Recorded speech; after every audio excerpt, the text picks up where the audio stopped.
স্বামীর মঙ্গলের কথা ভেবে সবসময় সিঁথিতে সিঁদুর করবে, কেমন?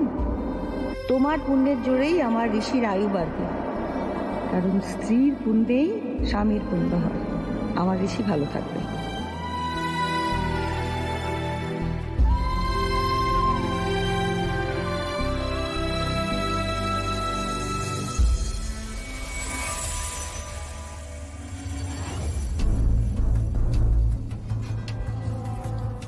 বাবা,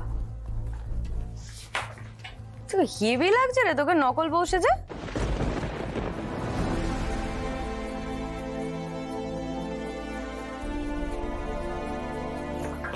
কি কেস বলতো? সকাল সকাল শাড়িটারি পরে স্নান টান করে সিঁদুর টিঁদুর পরে কি করতে যাচ্ছিস তুই? মায়ের শরীর খারাপ, প্রেশার ফল করেছে, যে কোনো সময় স্ট্রোক হতে পারে, ডক্টর তাই বলেছে। মা চেয়েছিলেন ধান্যকুড়িয়ার মন্দির থেকে ফিরে যেন এই বাড়ির মন্দিরে আমি যাই, কুলদেবতার পুজো দিই। সেই জন্য রেডি হয়েছি, এখন পুজো দিতে যাব। স্বামীর মঙ্গল কামনায়, এই পরিবারের মঙ্গল কামনায়। পেয়েছিস উত্তর? বাবা, এটা হেভি সিন রে। এরপরে প্ল্যান কি তোর? ঘুটে ঘুটে দিবি, হাত পুড়িয়ে রান্না করবি, শ্বশুর শাশুড়ির জন্য সেবায় প্রাণ নিয়োগ করবি?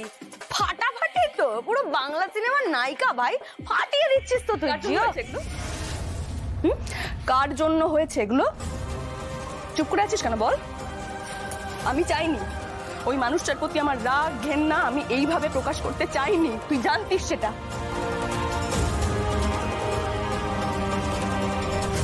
তুই সেদিন আসতে দেরি করেছিলিস, তোর সেদিন আসতে দেরি হয়েছিল বলে আজকে এই কাজগুলো আমাকে করতে হচ্ছে। একদম এই কথাগুলো আমাকে বলবি না, ফার্দার বলে দেবো। একদম না, আমাকে একদম খোটা দিবি না। আঙুল নামে কথা বল। কি ব্যাপার?